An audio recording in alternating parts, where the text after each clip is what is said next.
बुद्धि शुद्ध होगी, अध्यात्म बल बढ़ेगा और आप निर्विकार की तरफ बढ़ोगे, विकारों का त्याग कर सकते हो। जैसे जैसे अंतःकरण पवित्र होगा वैसे वैसे अपने आप आपके ये गंदी बातें छूटती चली जाएंगी। वो अपने प्रभु को लेके कभी हंस रहा है, कभी प्रभु को रिझाने के लिए गा रहा है, कभी नृत्य कर रहा है। ये भाव दशाएं आने लगती है। किनकी? जिनका नाम जप करते करते अंतःकरण पवित्र हो गया है। प्रभु की कृपा आपको कैसे संभालेगी ये खुद आप वर्णन करेंगे आगे चल करके। बहुत कम समय में भगवान मिल जाएंगे। यदि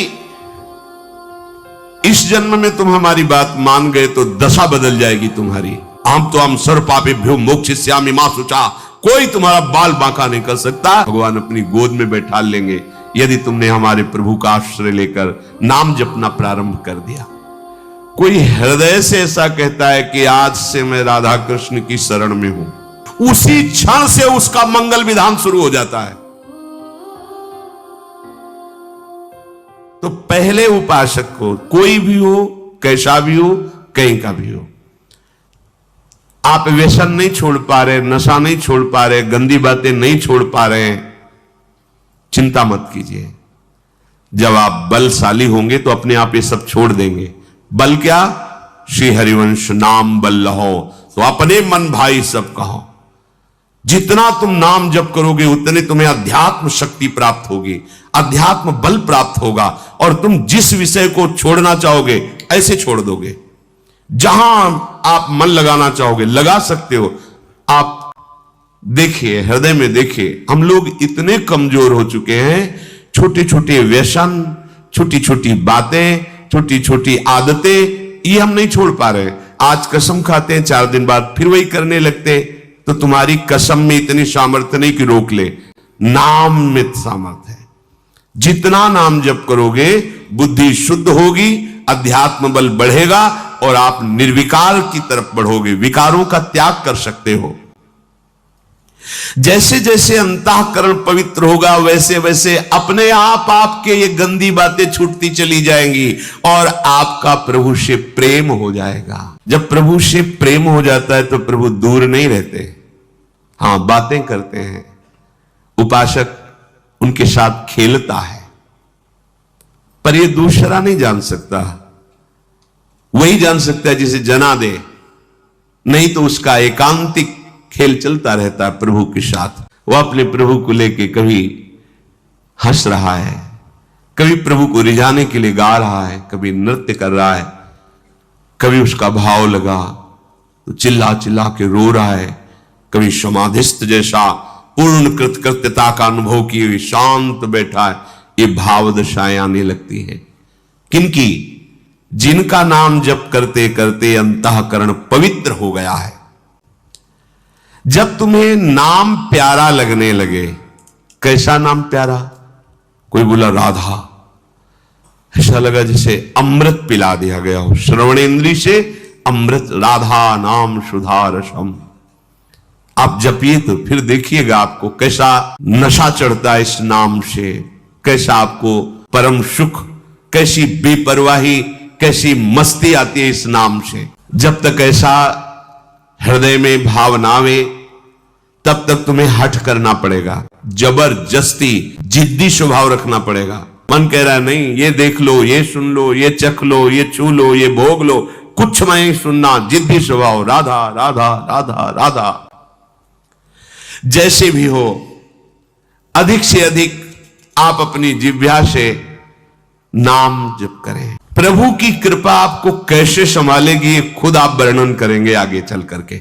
ओहो, मुझ अधम को कैसे कृपा कितनी ऊंचाई पे ले आई नाम जप के द्वारा।